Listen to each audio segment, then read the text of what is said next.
সপ্তম শ্রেণীর প্রিয় শিক্ষার্থীরা, আসন্ন ফার্স্ট সামেটিভ ইভ্যালুয়েশনের তোমাদের ক্লাস 7-এর অঙ্ক পরীক্ষার কোয়েশ্চেন প্যাটার্ন কী হবে সেই সম্পর্কে প্রথমে বলি, তারপর একটা model question paper with solve answer আমি দেখাবো, তোমরা দেখতে থাকো। প্রথমেই বলি, 1 নম্বর প্রশ্নে এমসিকিউ বা সঠিক উত্তর নির্বাচন করো। 8টি প্রশ্ন থাকবে, 1 নম্বরের মোট 8 নম্বর। 2 নম্বরের ক্ষেত্রে পাটিগণিতের উপর প্রশ্ন থাকবে 2 × 4 8 নম্বর, অর্থাৎ 4টে প্রশ্নের উত্তর দিতে হবে। 2 × 4 8 নম্বর। বীজগণিতের ওপর 4টি প্রশ্নের উত্তর দিতে হবে, 2 × 4 8। এবং জ্যামিতির ওপর 3 নম্বরের 2টো প্রশ্নের উত্তর দিতে হবে, অর্থাৎ 6। সুতরাং মোট 8 8 8 ও 6 মিলিয়ে 30 নম্বর পরীক্ষা তোমাদের দিতে হবে, সময় 1 ঘন্টা। এবার আমি তাহলে প্রশ্নের ধরন নিয়ে আলোচনা করছি, তোমরা দেখতে থাকো। তাহলে তোমরা প্রথমেই দেখতে পাচ্ছ এখানে সঠিক উত্তর নির্বাচন করো, এমসিকিউ ভিত্তিক প্রশ্ন। তোমরা এখানে দেখো 8টা প্রশ্নের প্রশ্ন দেয়া আছে। এবার অপশানগুলো তোমরা দেখতে থাকো। প্রথমেই বলি, দেখো প্রশ্নটা তোমরা দেখো, এখানে 4টে অপশান আছে। এর মধ্যে তোমরা নিশ্চয়ই বুঝতে পারছো যে 16 × 16 × এর মান কী হবে। 16 মানে তোমরা দেখো 2 টু দি পাওয়ার 4, তাহলে এখানেও 2 টু দি পাওয়ার 4, এখানেও 2 টু দি পাওয়ার 4, তাহলে মোট 4 4 4 2 টু দি পাওয়ার তাহলে 12। তোমরা তাহলে উত্তর দিয়ে দেবে, এটা তাহলে টিক মেরে দেবে। এইভাবে তোমরা প্রশ্নগুলো দেখে নাও। আমি পরবর্তী ক্ষেত্রে প্রশ্ন দেখানোর পর এর উত্তরগুলো দেখিয়ে দেবো, তোমরা দেখে নেবে। তাহলে এইভাবে দেখো এখানে মোট 8টা প্রশ্নের উত্তর আছে, এবং এক্ষেত্রে বীজগণিত, পাটিগণিত এবং জ্যামিতি সব রকম প্রশ্নই আছে। এইভাবে তোমরা দেখতে থাকো। যেমন দেখো এখানে জ্যামিতির একটা খুব ভালো প্রশ্ন দেখো দিয়েছে, প্রদত্ত ত্রিভুজটি কী ধরনের ত্রিভুজ। এখানে দেখো ছবি এঁকে দিয়েছে, তোমরা ত্রিভুজটা দেখেই বুঝতে পারছো যে 90 ডিগ্রি মানের প্রথমে হচ্ছে এটা সমকোণী ত্রিভুজ।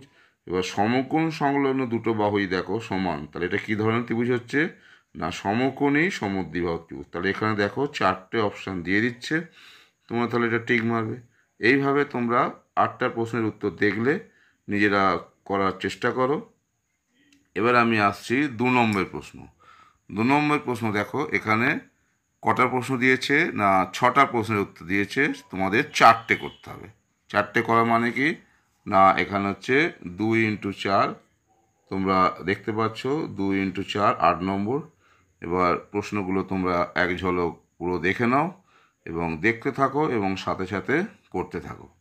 দেখো এখানে পাটিগণিতে মোট 6টা প্রশ্নের উত্তর দিয়েছে, তোমরা এগুলো প্র্যাকটিস করো এবং করার চেষ্টা করো। তোমরা দেখো মোট 6টা প্রশ্ন। এবার তোমরা 6টা প্রশ্ন থেকে তোমাদের পছন্দ অনুযায়ী এখানে 4টে নির্বাচন করো, করে করার চেষ্টা করো।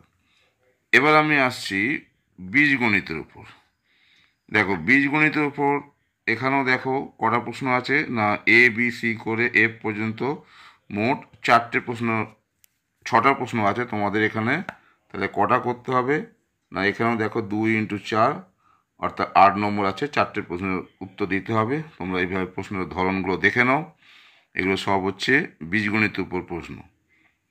ওকে, প্রশ্নগুলো তাহলে তোমরা দেখতে থাকো, দেখে এগুলো করার চেষ্টা করো। খুবই সহজ অঙ্ক, সূচকের উপর অঙ্ক আছে, ভাগ আছে, বীজগাণিতিক যোগ আছে, তোমরা নিশ্চয়ই দেখতে পাচ্ছ। এবার এর প্রশ্নটা দেখো, A:B দিয়ে দিচ্ছে, B:C দিয়ে দিচ্ছে, A:B:C। খুব ভালো প্রশ্নটা। ঠিক এফেরটাও এরকম একই প্রশ্ন, যে 4 অঙ্কের কোন বৃহত্তম সংখ্যা পূর্ণবর্গ সংখ্যা 12 18 30 দ্বারা বিভাজ্য হবে। তোমরা এরকম অঙ্ক করেছো, আশা করি করতে পারবে। এবার আমি আসছি জ্যামিতির প্রশ্ন। দেখো এখানে দেখো জ্যামিতির প্রশ্ন দিয়েছে, দেখো 4 নম্বর প্রশ্ন জ্যামিতিক প্রশ্ন থাকবে। এখানে তোমাদের 2টো প্রশ্নের উত্তর দিতে হবে। এখানে নম্বরটা দেখো কত আছে না 3 × 2 অর্থাৎ 6 নম্বর। এখানে কোণ আঁকার ব্যাপার আছে, স্কেল ও পেন্সিল কম্পাসের সাহায্যে 45 ডিগ্রি কোণ আঁকতে হবে এবং তাকে সমদ্বিখণ্ডিত করতে হবে।